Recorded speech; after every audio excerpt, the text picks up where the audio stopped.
At the starting of the week, at Summit Talks, you'll hear them speak. It's only Monday. Negotiations breaking down. See those leaders start to frown. NATO itu apa sih? NATO adalah singkatan dari North Atlantic Treaty Organization. NATO merupakan organisasi pertahanan dan keamanan di kawasan Atlantik Utara yang meliputi negara-negara Eropa, Amerika Serikat, dan Kanada. Organisasi ini awalnya muncul pasca Perang Dunia II. Saat itu, Inggris dan Prancis khawatir akan jika tegangan politik pada awal Perang Dingin sehingga terjadilah perjanjian pada 1947 antara Inggris dan Prancis. Perjanjian ini pun berkembang hingga memiliki anggota mayoritas di Eropa. Di sisi lain, Amerika Serikat dan negara-negara Eropa juga khawatir akan ambisi ekspansi Uni Soviet di Eropa Timur. Hingga pada 4 April 1929, Inggris dan Prancis, AS, dan 9 negara-negara lainnya menandatangani pembentukan NATO di Washington DC, Amerika Serikat. Tahu nggak sih prinsip NATO itu apa? Nah, ternyata NATO ini memiliki beberapa prinsip dalam menjalankan organisasinya. Prinsip NATO adalah demokrasi. Jadi, organisasi ini menerapkan sistem demokratis dalam setiap pengambilan keputusan. Prinsip selanjutnya adalah kebebasan. Di sini, NATO berkomitmen untuk menghargai seluruh kebebasan negara-negara anggota. Tak hanya itu, juga memegang prinsip solidaritas. NATO berprinsip keadilan ring-ring, yang artinya membentuk hubungan keamanan antara negara kawasan Atlantik Utara sehingga para anggota setuju untuk saling membantu jika terjadi serangan bersenjata terhadap salah satu negara anggotanya. Seperti organisasi lainnya, NATO dibentuk dengan tujuan juga. Nah, tujuan NATO tertera jelas dalam pasal 5 Paksa Keamanan yang berisi bahwa serangan militer apapun yang diarahkan kepada negara anggota maka dianggap serangan bagi seluruh persekutuan. Ketika satu anggota diserang, maka anggota yang lainnya akan mendampingi dan membantu mengatasinya bila perlu dengan pasukan bersenjata. Perjanjian ini didiskusikan dan ditandatangani dalam sebuah pertemuan antara negara-negara blok barat pada 4 April 1949 di Washington, D.C. Meskipun demikian, pada dasarnya organisasi ini berperan sebagai pencegah terjadinya agresi militer.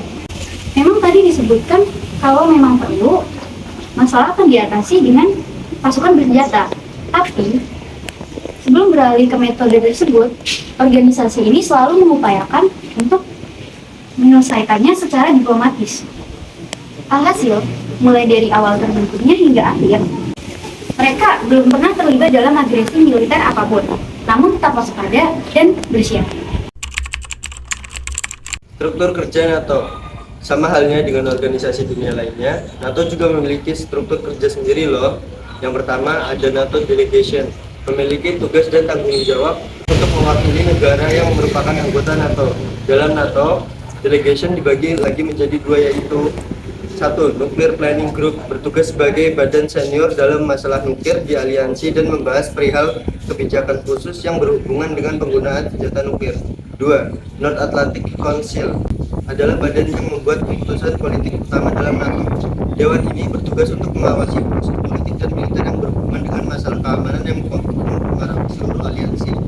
Kedua, ada Military Representative atau MRR, membantu pertukaran informasi, hukum dan koordinasi antara negara anggota dengan Supreme Allied Commander Europe dan markas besar sekutu.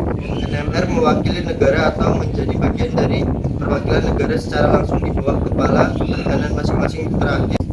Terakhir ada Secretary General, bertanggung jawab untuk memberikan arahan proses konsultasi dan pengambilan keputusan dalam aliansi tersebut. Jika keputusan tersebut disetujui Sekretaris Jenderal, maka keputusan tersebut harus diimplementasikan.